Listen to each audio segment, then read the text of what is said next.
오늘 하나님의 지혜가 여러분에게 임하시기를 주님의 이름으로 축복합니다.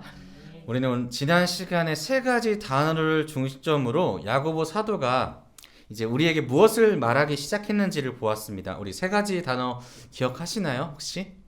그래서 제가 여러분께 준비를 했습니다. 자, 어떤 단어냐면은 시험, 온전, 인내입니다.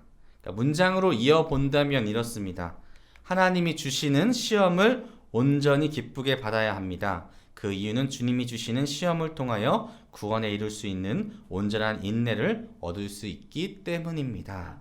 이것이 지난주에 저희가 함께 지난번에 한번 나눴던 그 내용입니다.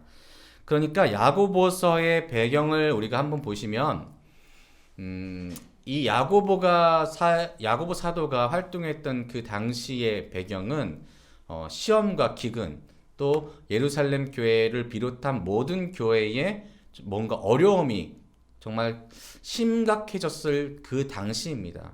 그리고 이렇게 압박과 또 환란이 심해지다 보니까 성도들이 예수 그리스도의 복음을 온전하게 붙잡는 게 아니라 세속화되는 그런 단계 가운데 있었음을 우리가 지난번 우리 강해 설교 때 들은 적이 있습니다. 그러니까 세속화됐다는 것은 무엇이냐면 말씀대로 하나님의 믿음을 지켜나가는 것이 아니라 그냥 단지 내가 믿음을 가지고 있으면 나는 괜찮아. 그리고 나의 믿음은 이 정도면 충분해. 그러니까 나는 어느 정도의 부를 누리고 이 세상에서의 잘 사는 것을 추구할 수 있어야 되겠다. 그래서 각가지 다른 방법으로, 그러니까 온전하지 못한 방법으로 부를 얻기 시작했습니다.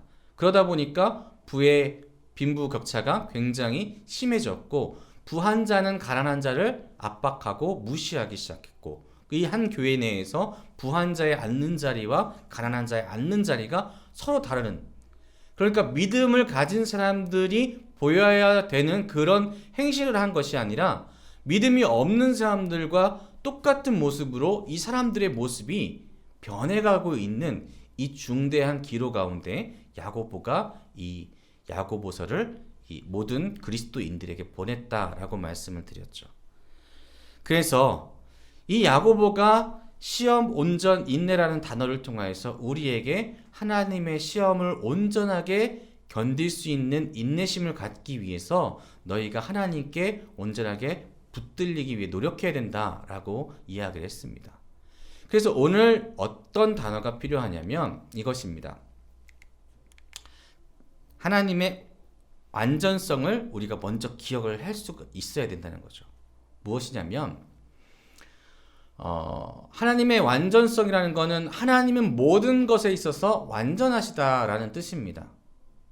그러니까 지금 야고보가 이야기하고 있는 이 말씀들을 듣기 위해서는 하나님이 완전하시다라는 것을 먼저 인식을 하고 있어야 된다는 것을 이야기하죠. 그래서 오류가 단 0.0000001%도 없는 분이 하나님이시다. 그렇다면 하나님께서 야고보를 통하여서 우리가 받는 시련을 완전하게 온전하게 견딜 수 있는 인내가 필요하다는 것은 그 인내를 만들기 위한 방법 또한 준비하셨다라는 이야기거든요. 그러니까 하나님의 완전성을 믿는 사람들은, 하나님께 오류가 없다라는 것을 아는 사람들은 하나님께서 준비하신 방법이 무엇인지를 찾아야 된다는 겁니다. 그래서 오늘 본문에 너희 중에 누구든지 지혜가 부족하거든 모든 사람에게 후히 주시고 꾸짖지 아니하시는 하나님께 구하라. 그리하면 주시리라 라는 말씀을 하는 겁니다. 시험을 이길 힘이 어디 있느냐? 그것은 지혜에 있다는 것입니다. 근데 이 지혜가 누구로부터 나오느냐? 하나님으로부터 나온다는 것이죠. 그렇다면 하나님께서 주시지 않으면 얻을 수 없는 이 지혜를 어떻게 하면 얻을 수 있느냐? 구하면 된다는 것입니다. 근데 우리가 좀 이 지혜에 대해서 착각하는 것이 뭐냐면은 지식과 지혜에 대해서 좀 착각하는 경우가 있습니다. 그래서 지식이 어떤 거냐면 좀 사전적 의미는 학습 또는 경험으로 인해서 얻어지는 단편적인 사실들의 총량이 지식입니다. 그러니까 책을 읽었을 때에 우리가 얻어지는 정보들, 그러니까 단순하게 정보들이 지식인 거죠. 아는 것이 되게 많구나 했을 때가 그 아는 것 중에 단편적인 다 쪼개서 놓은 것들이 지식입니다. 그렇다면 지혜는 뭐냐면 사물의 이치나 상황을 제대로 현명하게 대처할 수 있는 능력이 바로 지혜입니다.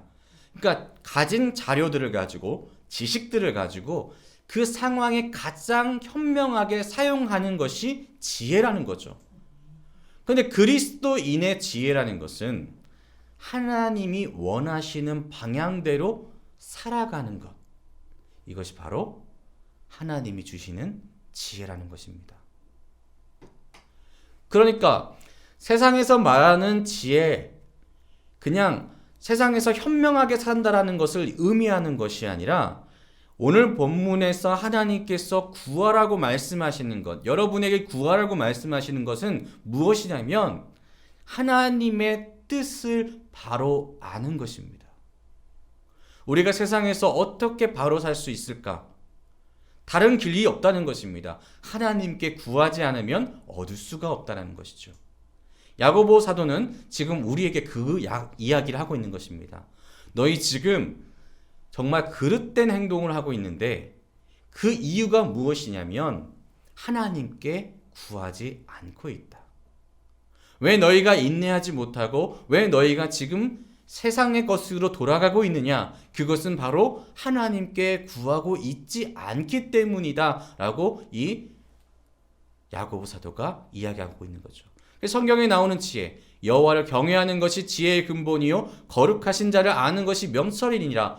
분명하게 성경 말씀에서 이미 구약에 말하고 있는데 그것을 그리스도 예수를 믿는 이들이 하나님의 말씀을 믿는다라고 하는 이들이 기억을 하지 못하고 있고 따르지 못하고 있다는 것입니다.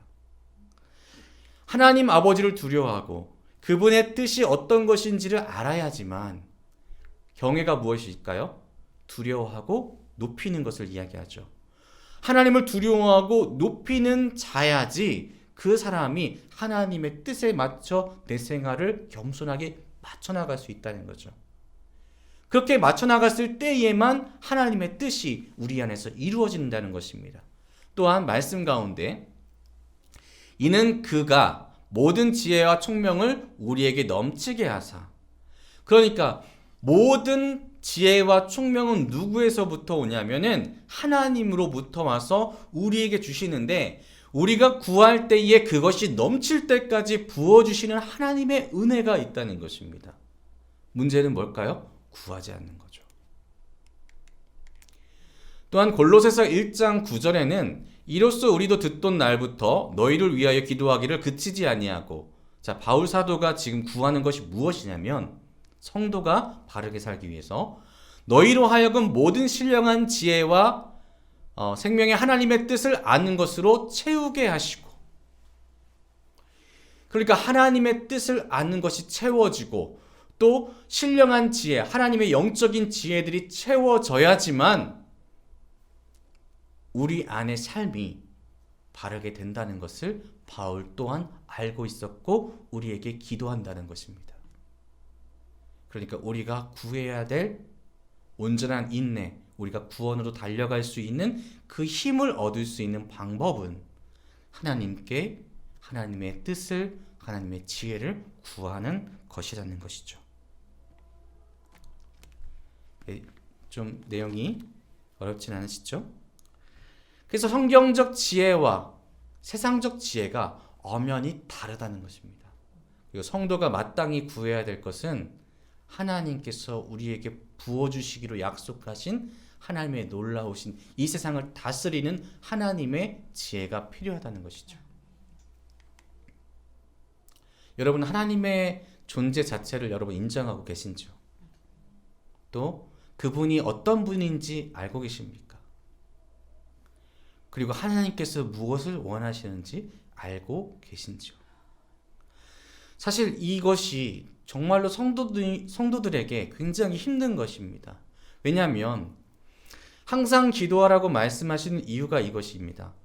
우리가 생활을 하다 보면은 어느샌가는 내 뜻이 하나님의 뜻보다 올라가 있고 또 내 기분이 하나님께서 원하시는 방향보다 올라가 있고 또 내 마음에 있는 원하는 바가 하나님이 원하시는 것과는 다를 때가 많이 있기 때문에 우리의 모든 것들을 하나님께 맞추기 위하여서 항상 기도하라 라고 말씀을 하시는 거죠.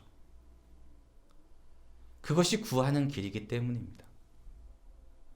그래서 성경에서는 계속해서 끊임없이 성경 곳곳에서 우리가 세상의 삶을 살아갈 때에 바르게 살기 위한 방법들은 다른 것에 있지 않다라고 계속해서 반복적으로 이야기를 하고 있지만 우리는 어느새 그 성경적인 그 내용들을 잊어버리고 세상에서 이야기하는 세상의 지혜나 아니면 세상에서 이야기하고 있는 어떠한 방법들을 나도 모르게 달려가고 있다는 거죠. 그것이 우리 성도에게도 만연하고 있기 때문에 지금 우리가 이 기독교 사회에서 볼 수 있는 어려운 일들, 또 부끄러운 일들이 생겨나고 있다는 것입니다.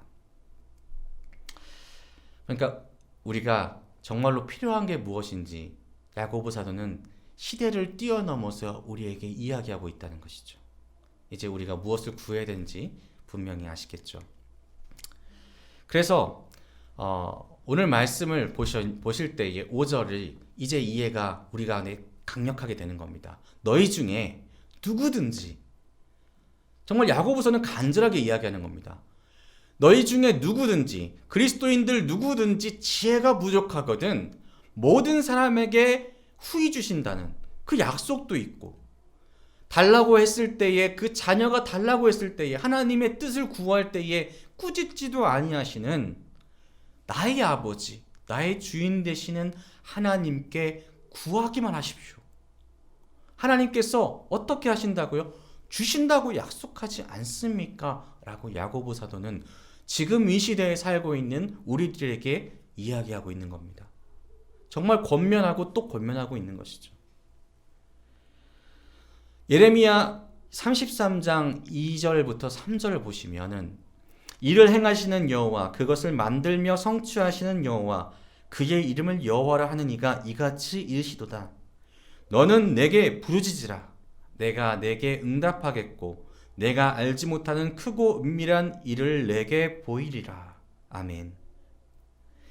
알고 있는 사람만이 바로 갈 수 있고 또 본 사람만이 그 일을 행할 수 있을 줄 믿습니다. 내게 부르짖으라 명령하실 때에 그것을 따를 수 있는 우리 함께 가는 교회 성도님들 모두가 되시기를 주님의 이름으로 축원드립니다. 또한 주님께 구할 때에 그것을 받으실 수 있다는 그 하나님의 놀라우신 약속을 믿으시면서 나갈 수 있는 우리가 되기를 주님의 이름으로 축복합니다. 그렇다면 우리가 구할 때에 조건이 하나가 있습니다. 그것이 무엇이냐면 이것입니다. 오직 믿음으로 구하고 조금도 의심하지 않는 것.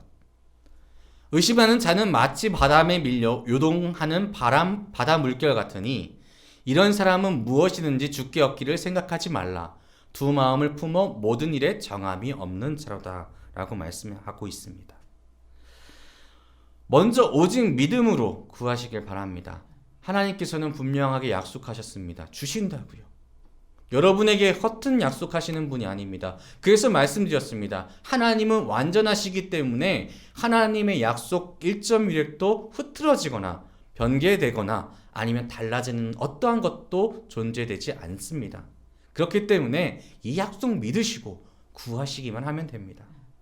오직 믿음으로 구하라고 말씀하신 그 지혜를 찾아보시기 바랍니다.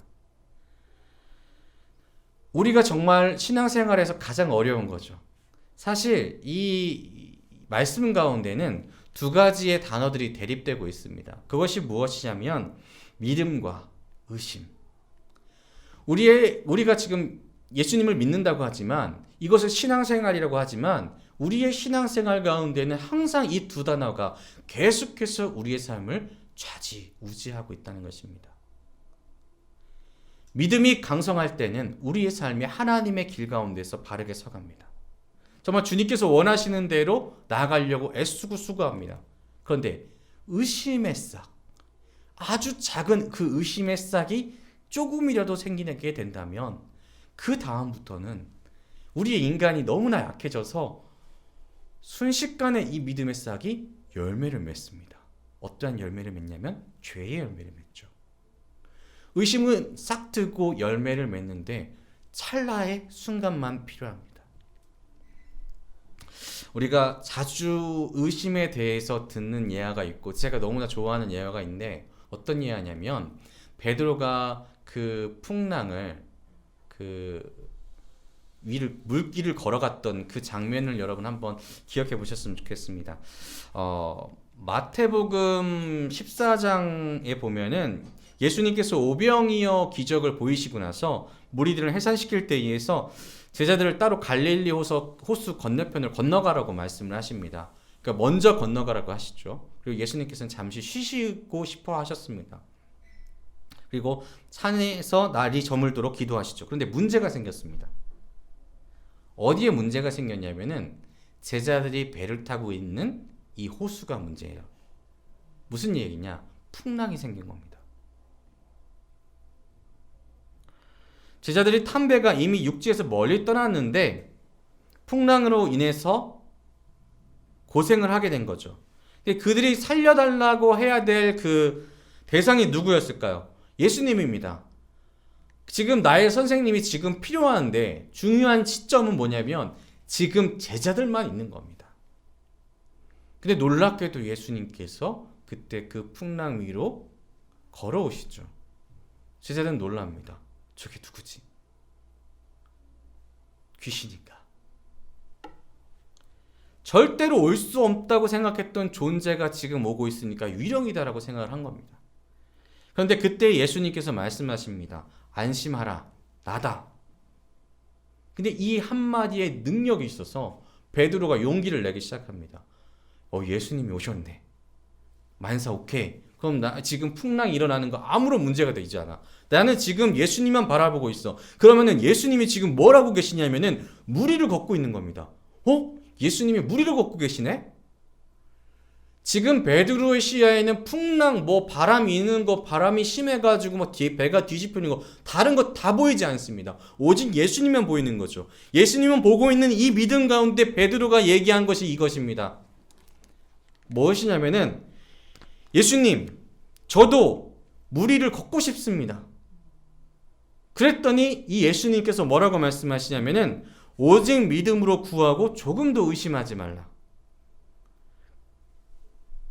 오라 이 말씀이시죠. 와라. 베드로가 어떻게 합니까? 지금 내 눈앞에는 예수님만 보여.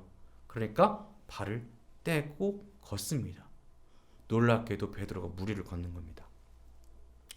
그런데 이 베드로가 물에 빠지는데 걸리는 시간은 굉장히 짧습니다. 무슨 이야기냐면 어떨 때 그가 물에 빠졌을까요? 기억해 보시면 이렇게 말씀에 쓰여져 있습니다. 바람을 보고 무서워 빠져가는지라 소리질러 이르되 주여 나를 구원하소서 하니 라고 말씀을 합니다. 마태복음 14장 30절에. 그러니까 어떤 순간이죠? 바람을 보고. 그 옛날에 좀 유행했던 노래 중에서 너만 보인단 말이야 이런 노래가 있었는데 모르시는 분도 있겠지만 이 가사대로 예수님만 보인단 말이야 하고 가고 있었던 그 베드로가 예수님만 보던 시야에서 갑자기 바람을 봤어요. 그 즉시 빠진 겁니다. 의심이 싹 트는 순간 베드로는 물에 빠져 소리 지릅니다. 주님, 내가 죽겠습니다. 나를 구원하소서. 풍랑 가운데 그 물 위를 걸었던 베드로의 믿음과 의심의 순간은 아주 짧은 순간이었다는 거죠. 그만큼 우리의 신앙 가운데 믿음과 또한 소망과 충성을 지켜나가는 것, 우리가 인내하는 능력을 가지고 있다는 것, 이것은 매우 어렵다는 것입니다. 어디로부터 이 능력이 나올까요? 하나님으로부터. 그래서 우리의 인내의 훈련 또한 하나님께서 시켜주시는 것이고 또 그 인내를 지켜나갈 수 있는 믿음을 지킬 만한 놀라운 진리, 즉 지혜를 보여주시는 것도 하나님으로부터 나온다는 것입니다. 그러니 마땅히 우리는 구할 분이 오직 하나님밖에 안 계신다는 것이죠. 그래서 예수님께서 베드로에게 이런 말씀을 하십니다. 31절에 예수께서 즉시 손을 내밀어 그를 붙잡으시며 이르시되 믿음이 작은 자여 왜 의심하였느냐 하시고, 여기서 믿음이 작은 자라고 표현되어 있지만은 믿음의 크기는 뭐 30%, 60%, 70% 배터리 충전되듯이 이렇게 완충되는 것이 아니죠. 믿음이 작은 자, 이것은 왜 믿음이 없냐라는 것입니다. 왜 믿음을 나를 믿지 않았어? 나를 믿게만 하면은 그 순간에 모든 것이 이루어지는데, 이 산을 저 산 있는 곳으로 옮기라 하면은 산이 옮겨질 만한 능력이 믿음 가운데 있는데 왜 그것을 지키지 못하였느냐라고 말씀을 하시는 것이죠.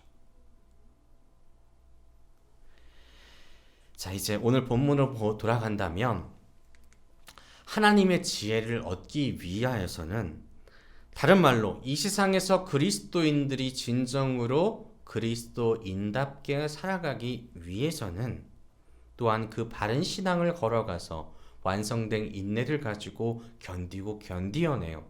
또 천국에 이르는 그 순간까지 가기 위하여서는 하나님이 내게 하나님의 뜻을 보여주실 것, 그리고 하나님께서 나를 인도하시는 것, 그리고 내가 결국에 그 길을 걸어가 완수하여 냈을 때에 내가 거할 곳이 천국이라는 것을 믿고 또 그것을 이루어질 수 있도록 하나님께 구하는 것이라는 것입니다. 하나님께 구하였을 때에 하나님께서는 알려주시고 보여주시고 인도하시고 천국에 이르게 만들어 주신다는 것을 우리는 잊지 말아야 된다는 것이죠. 사랑하는 우리 함께 가는 교회 성도 여러분, 야고보 사도는 오늘 우리에게 말씀을 하고 있는 것입니다. 시험, 인내, 온전. 하나님의 시험이 우리에게 인내할 수 있는 힘을 기르게 한다. 그러니 우리의 인내는 하나님을 놓치지 않는 온전한 힘이기 때문에 우리는 시험을 즐겁고 기쁘게 받아들일 수 있는 그리스도인이 되어야 된다라고 말씀합니다. 그런데 이 능력이 어디서 오냐면 하나님의 지혜로부터 온다는 사실을 잊지 마시길 바랍니다. 하나님이 주신 지혜가 있는 사람만 생명이 있는 길로 갈 수 있습니다. 그 지혜를 찾는 거는 간절함이 있어야 되고요. 그리고 또 두 마음을 품어서는 되지 않습니다.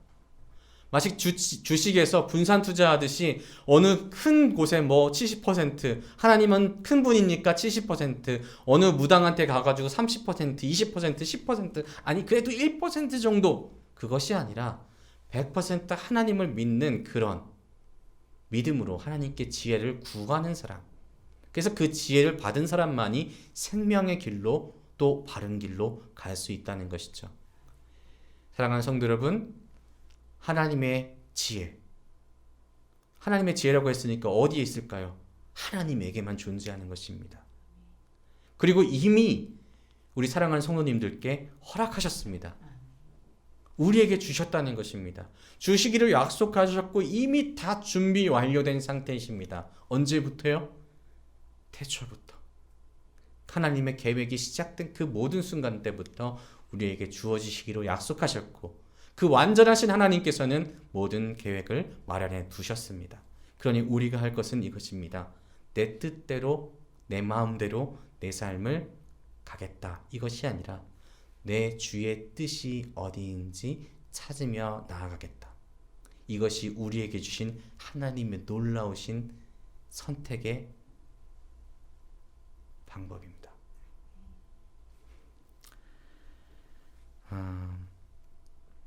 오늘 말씀을 준비하면서 굉장히 제 삶에 있어서의 굉장히 방향성들을 고민을 많이 좀 해봤습니다.